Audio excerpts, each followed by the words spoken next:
ఎలాగైతే కలిపేసి సూర్యులు ఉంటాయో అలాగే అజ్ఞానం అనేది అన్నం అనేది అది మన మనసుని ఆవరించుంటారు. అది పూజని మనకు గురువు దగ్గరికి వస్తే అటువంటి మాయ పూజనే మనకి తప్పనిసరిగా అవసరం. నిజంగా చూస్తే గురించి కూడా అవసరం. ఆ రోజు బాబావారిని ఏమనుకునేవారు, అందరూ ఇచ్చగీరు అనేవారు. ఎంతమంది బాబావారి జ్ఞానం నేర్చుకునేవారు.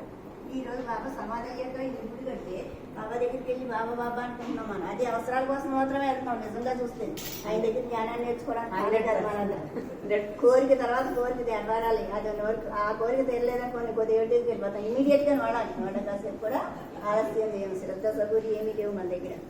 అవన్నీ కావాలని ఎంత నేర్పిస్తామన్నా. అందుకనే బాబావారు చెప్పేవారు, బోర్లించిన కుండల్లాగా వస్తున్నారయ్యా నా దగ్గరికి, నేనేమి ఇచ్చినా తీసుకోలేకపోతున్నారు. ఏమైపోతుంది, కిందకి వెళ్ళిపోతుంది. అది బోర్లించిన కుండల్లా ఉన్నారు కాబట్టి నా ఆధ్యాత్మిక కోశాగారం నిండి పొంగి పోతా ఉంది. మరి అర్హత కలిగిన వాళ్ళకి నేను ఇదంతా ఇవ్వడానికి రెడీగా ఉన్నాను. కానీ అక్కర్లేని మట్టి గడ్డలనే వీళ్ళందరూ కోరుకుంటున్నారు ఈ భౌతిక సుఖాలు.